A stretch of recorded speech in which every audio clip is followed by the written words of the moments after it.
there, you lovely lot, and welcome to the latest episode of Pat's Procrastination, episode 92, brought to you by the Pat's Propaganda YouTube channel. Here we are, folks.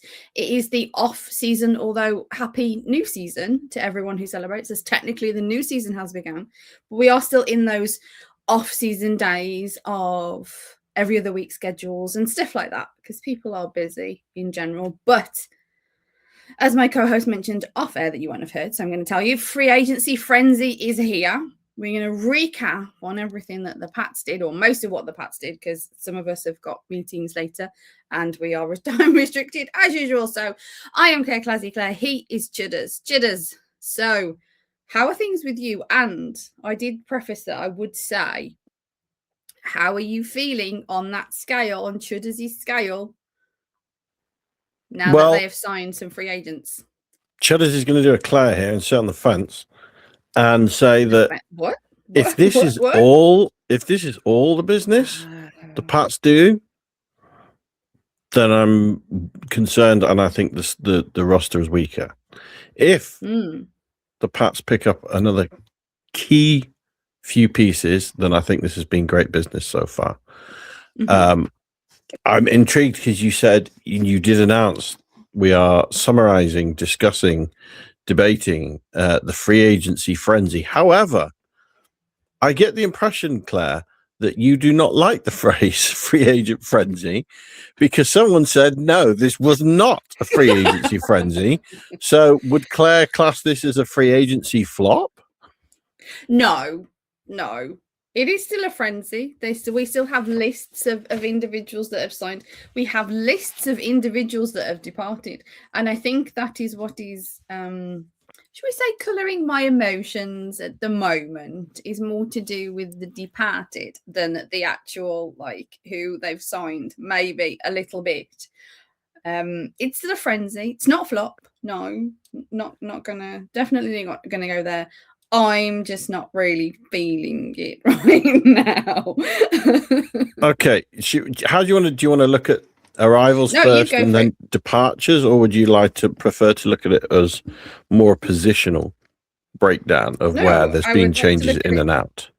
As you go with what you're... So how are you feeling? I'm slight uptick. I do like a lot of the business they've done. There's some business which I feel a bit like, really? We've chosen to do that? Are we actually any better, or are we get worse at that position with the way we've decided to manage this? And there's some that I feel like business is not yet done in that position. At least I'm certainly hoping business not done in that position. So it's hard to grade it so far. So should we start, I guess, with probably the biggest position or change of obviously Diggs getting released, and we haven't got AJ Brown yet. We can debate that. I still think we will after June 1st.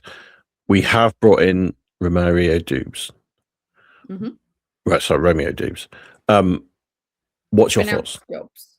Yeah, the fact that they mispronounce his name and does annoy me. Yeah, it gets me. I have to admit, how I am fine with it. I was disappointed maybe by the departure of, I say the departure, I suppose he's not really been re-signed, does he? The Diggs thing, simply because I'm sure there's plenty of... I think he was under contract. He was released.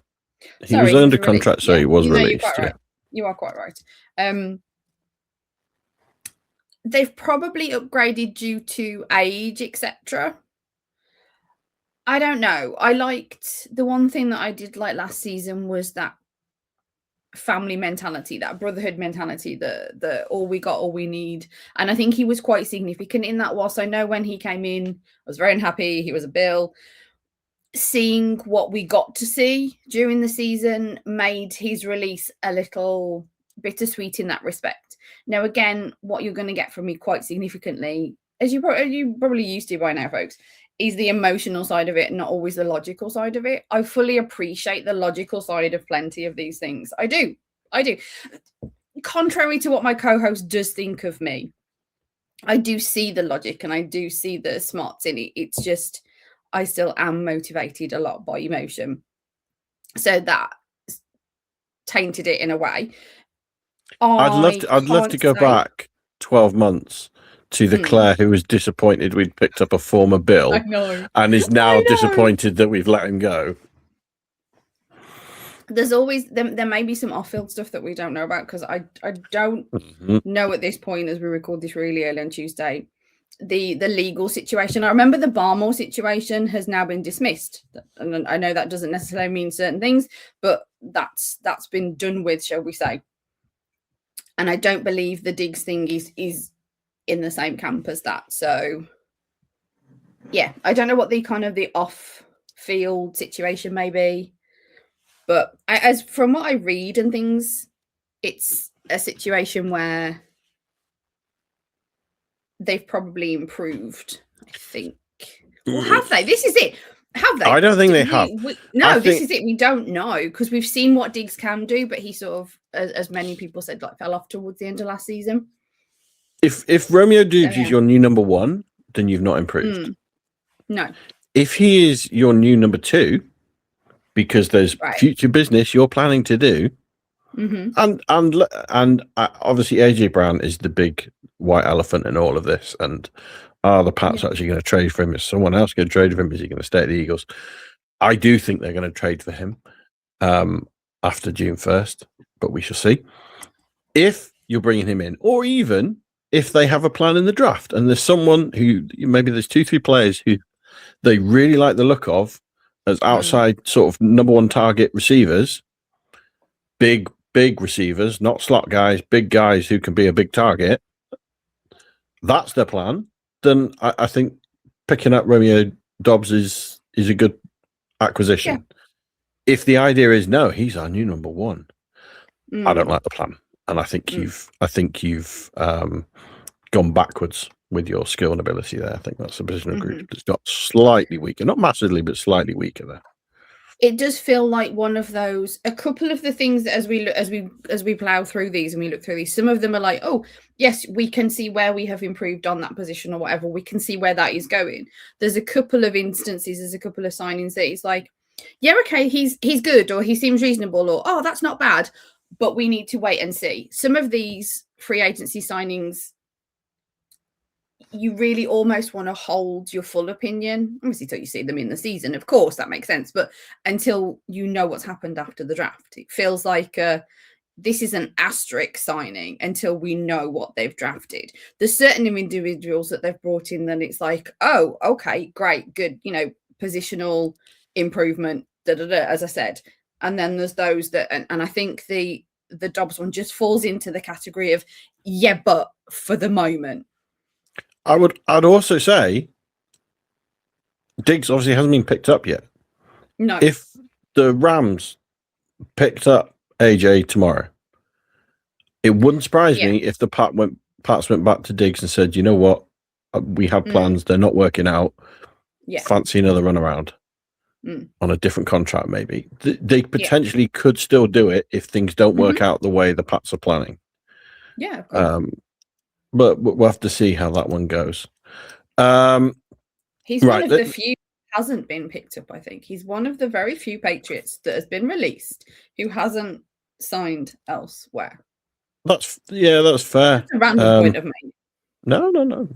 It's a good observation. I think there's I don't think has Yolani Tavai been picked up. Anthony Jennings, Gibson, Mumford, Durant, Prince, Roy, and Hitton.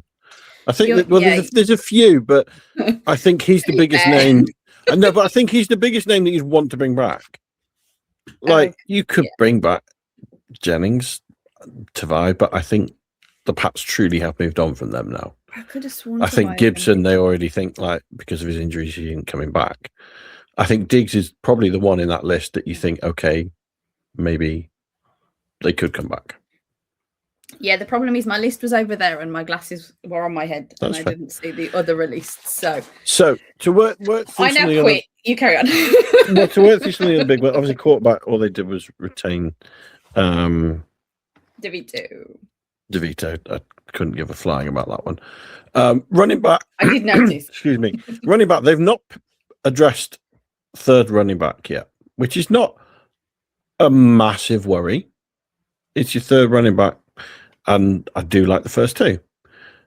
I do think it's something they will need to address at some point, probably, unless their plan is to just go with Jennings. We shall see. But when it was when it was Henderson and Stevenson and Gibson last year, you thought that's a really good running back room. Obviously, Gibson got injured; he's gone now. Yeah. It's possibly not as strong as this time last year, but there's not a great worry. But there's possibly more they could do. O-line. They've obviously picked doing up. It this way. Okay. Well, I'm saving your best to last. O-line, Vera Tucker that they've picked up. I think that's a good signing. I think that's some veteran solidity in a guard position, or certainly left guard. The big question mark will be health. Can he stay healthy? When he does, he's elite. When he's not, he can be out for a year. So, which version of the Pat's going to get? Yeah, it was a great signing. He was 14th overall. Like what, 5 years draft, 5 years removed now. He's played something along the lines of 43 out of 85 NFL games, and he's coming off an injury last season, the season we've just left. And whilst there's no like pointing fingers, blame or anything, it's just it is a concern of what are you going to get, how much are you going to get, and how much is he? They've said, I think the words along the lines of he's still working out and he'll be ready for the season kind of thing. So good to know. But yeah, it's one of those. It just feels like he's a really good 6'7", player, but he's injured. Okay, are you throwing heights at me to try and make me feel better? No. Don't. You doing this? There's the 6'7" meme, but don't worry. You don't want to get involved in it. Okay. I can't remember if we talked about this last time or whether it hadn't happened yet. Center. As you can see, Claire is thrilled that Wilson's going to be our new center and Bradbury's gone. It obviously means I win another sandwich, so that's fine. I'm fine with the move. Universe does it mean you win another sandwich? So I've won another sandwich. So Wilson is obviously your youthful center to build around going forward. I'm fine with this move. I think that he's more versatile. He's not as seasoned, but I'm happy with this move. Hopefully, he can be better than he was at guard, but we shall see. I think that's more of his position. Fullback. Are you excited with fullback? Go on. Point. Let me make a point on the centre. Let me just explain the discontent, because it's not actually for Wilson. It isn't. I haven't got an issue with Jared Wilson playing centre. I know that's maybe why they drafted him. Blah blah blah blah blah. I have an issue because Bradbury had a really good year last year, and I really liked him. He was one of my guys, and it just felt like all he did was do his job really well, and he's still gone. And that just makes me sad as a fan. So that was the face. It isn't really on Wilson. It's not about him. I would debate with you how good really well is. We don't have time for that today. So is this you shutting me down because I sent you stats to show he was the 30th ranked centre?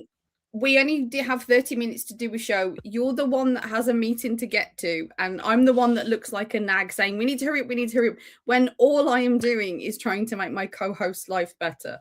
But, he wasn't the weakest point of the O-line, but the guy that you're moving to centre was one of them.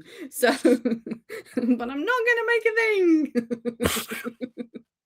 That's right. Let's cheer Claire up. Tight ends. So we've upgraded at tight end. Have we? Claire is thrilled that we picked up Julian Hill, a Dolphin. A dolphin. Come on, Claire, sound off. Now, there was a lot of the... Right, hang on. There was a lot of the, if you like, big name tight ends that you didn't want, which I think is fair to say. Very fair to say. Extremely fair. There were some big names I did want as well. But yes, that's it. The free agency pool of tight ends wasn't huge. Totally respectful. Totally completely. And worried they paddled in the shallow end and picked up a minnow? A lot of it was, what they've done the offseason, I know you want to talk about the fullback as well. So what they've done this offseason is really look like they want to solidify the run defense. They really want to get stronger when it comes to blocking. And I understand that this guy is supposed to be a good blocker. However, if you read other things, this guy isn't a good blocker. My biggest issue with this is I'm not quite sure what he is yet. And I unfortunately don't have time to go back and watch his last season, like with the Finns and things like this, because there's such conflicting information out there of if he is this great blocker or that he isn't. If it turns out that the one side's right, then I'd be much more enthused about it. It's because it feels very at the moment. I don't believe he's the greatest of pass catchers. So I feel like whilst if he is the blocker that people are saying, that some are saying that he is, we've improved in the blocking game, in the blocking situation over Hooper, but we may have reduced the pass catching ability or the ability at the pass. So that's a concern because the offense needed work and it needed work on both of those things. Now, if it's a case of they've got him as a blocker and he is a good blocker, that's great. I'll be happy. I'll be happy with him and think it's wonderful. As long as they do something when it comes to the pass catching tight end, then, because all they've got is Hunter Henry, who is. Oh, and by the way, congratulations to him and his wife on the birth of their third child now. No wonder the poor guy was worn out towards the end of last season. But he's up there and he's getting older. I'm just joking. He's getting older and he's getting towards the end of his career. And we did see a drop off in the last season, and know that he's been unfortunate with some injuries as well. So Hunter's future, we're on the reduced end of it now. So they need to be looking at what they're putting in place for the future. For me, it's if this signing of Julian Hill really colours what they do in the draft, as in they don't really do much, then I will be 50 shades of annoyed, because it's another draft that's got some reasonable tight endage in, and it will be another reasonable, I said, as opposed to really sparse when it comes to tight ends. For me, this one is one of the asterisks. Is it could be really good.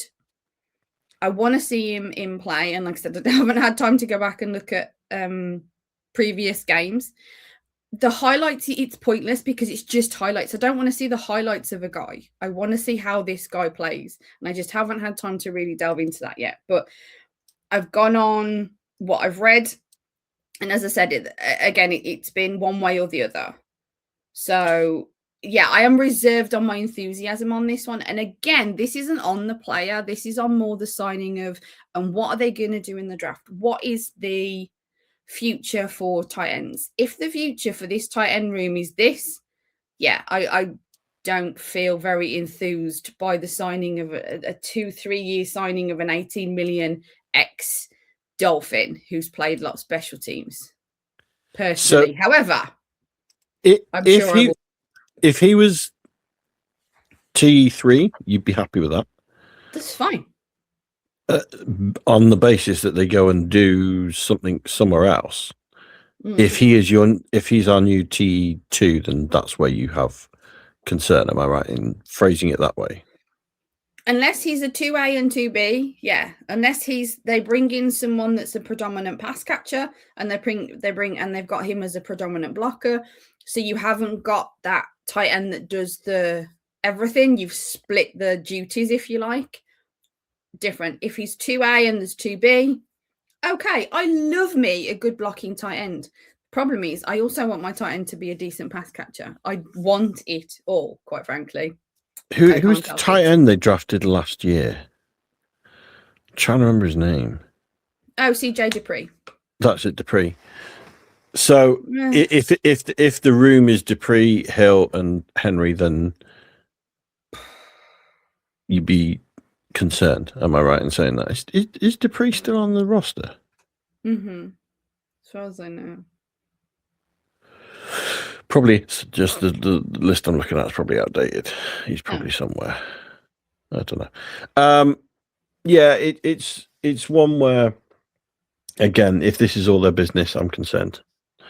I do think they will draft a tight end. With this signing, though, I'm not totally certain how high a priority it's going to be now. That was my other thing. And it not being a high priority, and they've got your blocking guy, and they're not going to go for one of the more well-rounded, sorry, we're wasting loads of time now, one of the more rounded tight ends. Are they going to go for one of the more pass-catching ones because this guy's a blocker? And I just want some decent tight end. Why is it too much to ask? So what? Strangely, I think this possibly helps your perspective of the tight end draft better than mine. In my opinion, there's one standout tight end, Sadiq, who almost certainly the Pats were never going to be able to draft and still will not draft. Yeah. But he is the tight end to get in this class. After that, I do feel like there is a group of receiving tight ends that will probably go day 2, late in day 2, middle late day 2, end of 2, start of 3 kind of reign. Then there was the list of more blocking tight ends who'll go day 3, and there was one there that I quite liked out of Texas A&M. Bo Kircher. I probably butchered that pronunciation as well after my Romeo Dobbs one. But anyway, I going into the draft, I was more, let's get a day 3 blocking tight end was my view of it, and this might play into your desires of more day 2 tight end if you want more of a receiving one now. So we shall see how that all plays out. It might do neither, and they don't pick up any of them, but we shall see. I hope that business is not finished there. Right, moving on quickly. So the Pats also, in terms of run block, picked up Reggie Gilliam from the Bills. That was a very good signing. I think you have improved your fullback room or role, they position. Jack Westover. That was they one did, of the, but that I think was one he's of the better. Curious things. Oh, of course. It was just the curious thing of they re-signed, restructured, whatever, Westover, and then 5 minutes later picked up Gilliam. It was to be honest with you, so much that they've done, I found a little confusing. The offense needed work. The defense seemed great with just a few issues, sure. And they've done work where I wasn't expecting them to do work. And they've, I found not done work where you expected them to do the work. That's fair. Defense. If we move on to that, then I'm really pleased with the Bayard pickup. I thought I really wanted to retain Hawkins because I thought he played well last season. Yeah. This is probably one of maybe even the only way you could have improved on Hawkins, and they've gone and got him. And I really like this pickup. It's potentially, because it's a strong safety draft, it could be something they also pick up in the draft, but later on. I'm not necessarily expecting early, but it could be they also pick up safety in the draft to learn from him. But I really like that pickup. They did. I suppose they did also pick up Mike Brown. I think he was in. Is he another Dolphin? Yeah, another Dolphin. Which I don't see him as a big role player. We shall see. On the edge, you have picked up Draymond Jones. That's a good signing, but again, I don't think it's an elite signing. If that's all the business they do at defensive end, I'm concerned. Oh, we have a finger pointing. You mentioning defensive, I'm just going to take a bit of a U-turn because it is a signing, so it is still. They've also signed a defensive end, a former defensive end, now long snapper. In Nico Leilos, I believe it's pronounced. Yeah, I'm sure somebody will tell me that I've butchered that. That's a weird one. I feel like that's a camp body, but I don't know. But I'm interested. Are they going to use him as a defensive end? He's 6'5", 269 pounds. I would assume not. This is another one of those. I'm a little confused. For me, this free agency, the term of the free agency off season for me isn't free agency frenzy. It's I'm a little confused. I'd put him in the meh. I don't care. He could be cut. Like No, he could just be a camp body. He doesn't even make the roster. I don't. So what? Get him in, compete. If he wins a spot, he wins a spot. If he doesn't, I don't care. They've not put out that much money on him. Caring, quite frankly, it's just a curiosity. It's a puzzling one. It's very puzzling. Curious. Just curious. Curious and curiouser. Yeah, curiouser and curiouser. They've lost some linebackers. That concerns me. Yeah.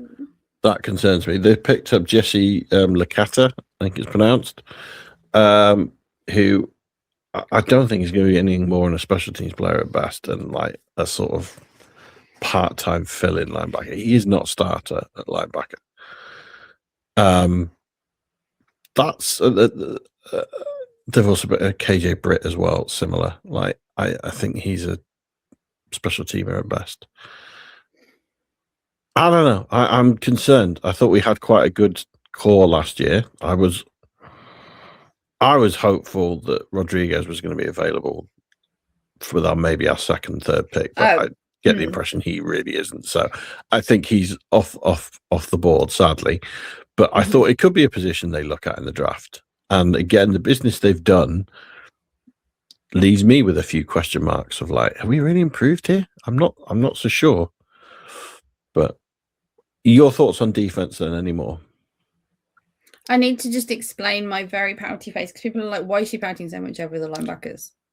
It's because they let Jack Gibbons go this morning for us, and that's made me really, really sad because he was one of my fave players completely. They've got rid of quite a few of your fave players. I'm wondering if you've annoyed Coach somehow and he's taking spite on you, Claire. Wait, who? Oh yeah, they got rid of Bradbury. Diggs wasn't my favourite, nor was Hooper. I mean, I was bummed out at Hooper because I thought that was pointless letting him go, and I think Tonga was a mistake because he was a good player. But the pouty face only really comes from the emotional thing. The non-logical just pout is the Bradbury made me a bit sad. But no, the biggest one is Gibbons. Chase on yet either. No, Hawkins. It's the Gibbons one. No, Chase on is signed with the Commanders. Yeah. It's No, the Gibbons thing has me really sad because he was one of my totally favorite players on the Pats. So who's your favorite player now on the Pats? And that's one thing we didn't touch on, that Dobbs is going to take 87. Yeah, that didn't make me very happy either. I mean, I know other people. It was funny because people were unhappy on Twitter and people were saying, well, other people have worn it. And it's like, yeah, that's not your point. The point isn't that other people have worn it. The point is people continue to wear it. So each time someone wears it, it's this should be a... But what if he's really good? Number. Yeah, that's great. I don't think he should be retired. See, and I think a lot of Pat's numbers should be unretired as well. I'll put that out there. I personally, 12 and 87, and that's it for me. But obviously, I'm more of a newer time fan, so that's that's because I'm a massive Gronk fan. I'm biased because he's what made me fall in love with the sport. So 87 for me is a little bit on the sacred side, anyway. But yeah, I'm just a bit confused. I mean, don't get me wrong, I don't see myself as a GM anyway, but the offense needed work and the defense seemed good, and then it just yeah. I think 12 and 73 are maybe the only numbers that truly need to be retired at the moment. John Hanna and Brady. A lot of others could be put back into circulation. I quite like the fact that 87 is such a key number for the Pats now that I think there's almost a pride in getting to wear it. Similar for like 54 as middle linebacker, in my biased personal view. I like that there's sort of been a succession of top players who have worn it. And so it's like a badge of honor. I like that those numbers sort of exist. And that you have to be truly elite, like number one in the game, to have your number retired. I think saving it for something truly, truly special is a better way of doing it. There we go. So any more on free agency? There's still quite a number of players out there. I don't know if you've looked at any lists, but is there anyone out there still that hasn't signed anywhere? Either someone the Pats have let go who hasn't been picked up yet, or names that you're conscious of that you would like them to pick up? To be honest, no, but I'll also be honest, I don't know of the availability list anymore. It's kind of got away from me a little bit. Okay. So I don't know. Is there somebody you've still got your eye out for? No one that I desperately need us to pick up that I think go and get him. But there's quite a few names that if the Pats pick them up, I'd be happy about. So like, for example, you're not going to like this, but David Njoku from the Browns, he's a receiving tight end. You don't like, I know you don't want the Pats to sign him. I'm not saying the Pats need to go out and sign him. If they did, I'd think, oh yeah, that's an upgrade at that position, in my opinion. Can I just preface my motion of I don't want, so that people don't misunderstand. If they pick up Njoku, they're not getting anyone in the draft. Yeah. And that is why. This is another. It's not. No. Yeah, but I think he's better than they'd pick up in the draft. If they're picking up Hill, as they have done, I think there's better prospects in the draft than Hill. So I'm on board with, this is a disappointment if they now no longer do anything in the draft because what they've picked up isn't better. I think Njoku is better than what they would get in the third round in the draft. See, I have Jonnu Smith flashbacks, and I knew back then it wasn't going to work, and that's why I was all in on Hunter. That's a weird one, though, because Smith was good before he came to the Pats. He was good after the Pats. It was just at the Pats it didn't work. It doesn't matter. I didn't think it was going to work. It didn't. You can attest to this. You know that I wasn't in on that one. So I was all in on the Hunter signing, but I wasn't sure about the Smith. It didn't, and it didn't gel. And to me, Njoku is a similar. I'm not saying he's Jonnu Smith, don't get me wrong, but you've got a similar situation, and it just feels like, But that's just me. That's just my feeling. There's loads of fans that'll be, well, not loads because obviously we don't have loads, but there'll be loads of fans that are listening, listeners that are listening, watching, even whatever, that will be like, Claire, you're being crazy. He's really good. I'm not saying that player is not a really good player. I'm just saying, I just get a vibe and the whole Jonnu Smith thing, and I don't. And then if they do sign him, like I said, all the draft prospects just disappear.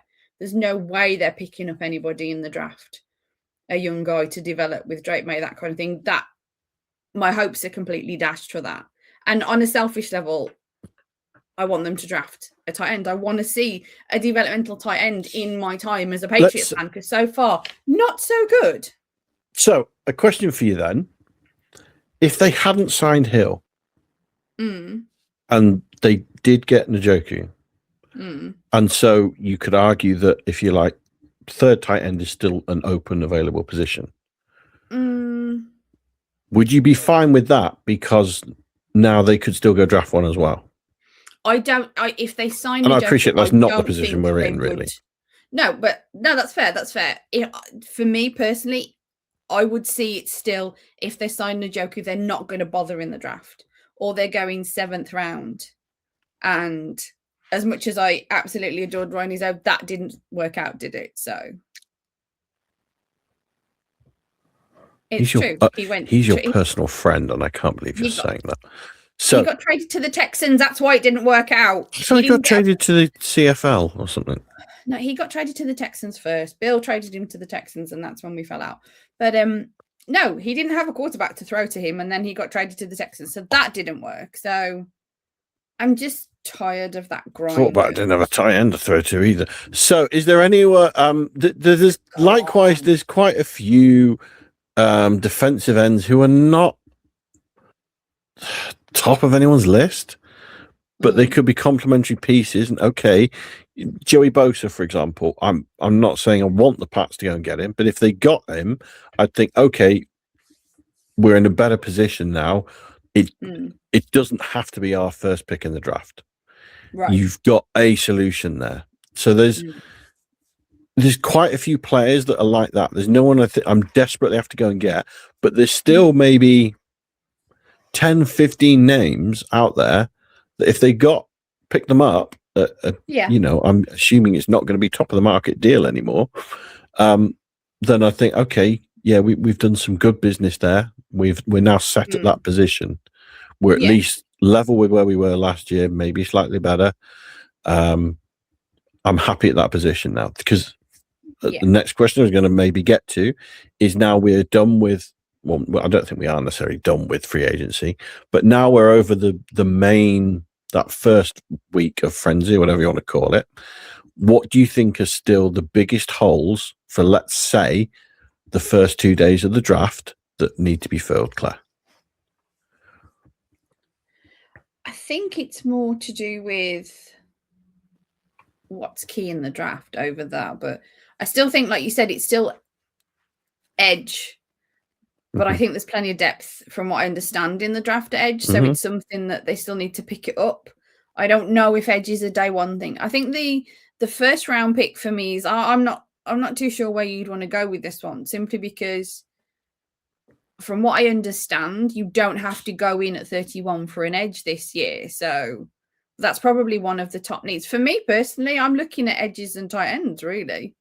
But again, receiver? I don't know if you're going... It's not the deepest receiver class, is it? There's only kind of like a couple... I don't know. Again, this is another thing. It feels very asterisk-y. Because if you're getting AJ Brown, if I know you're convinced, I don't know. I don't know how much I do care now. But if you're looking at that in June, are you using your first round pick on a wide receiver? Is there even a wide receiver there? And what happens if you don't pick up that one wide receiver that you did want and he goes somewhere else because there isn't a depth at wide receiver this year in the draft? And then you get to June and it all just falls apart anyway. And you're rolling into the season and Dobbs is your wide receiver one because you haven't actually got anything else. And then just to make the catastrophe ball continue to roll, you didn't address the need at tight end properly. So you still haven't got a dynamic tight end there on the roster. And all of a sudden the offense got worse. No. And on that note... No, I don't think. Yeah, on that bombshell, let's end it there. No, I do think that there's still positions with question marks, and I do think receiver. I do think edge. I do think they still need a better tight end for T2. I do think things like who's going to be the third running back. That's not a day one or day two issue, but it's still a question mark. You could say similar. In free agency? Sorry, I'm sorry to cut you off, but is there a running back in free agency? I honestly haven't looked. I don't think there's many. It's not been on my radar. I'll be honest. They're standing out. I'm having a look now at the. No. Joe Mixon, Najee Harris are still available. It looks like it could be. Gibson's still available. Nick Chubb, some players that have had big seasons in the past. Kareem Hunt, AJ Dillon. There's some people you could pick up for that sort of role. How much they're going to cost, I'm not sure, but a few million, I would have thought, for one of them. You could do it that way. They could look at youth. I'm not sure how many years are left now on Stevenson, whether they'd look at youth and maybe replacing him in next season, essentially. Things like backup tackle with Vidarian Lowe now gone. Yeah. What's your plan there? I do think linebackers on the board. Yeah. I don't know what the plan's going to be there. So there's a few positions that could still be addressed with those first few picks, depending on who's on the board and what their longer term plans are. Obviously, the concern is if they have we're going to go for AJ Brown, so we're not going to use that for our first picks. We're not going to get high-end talent.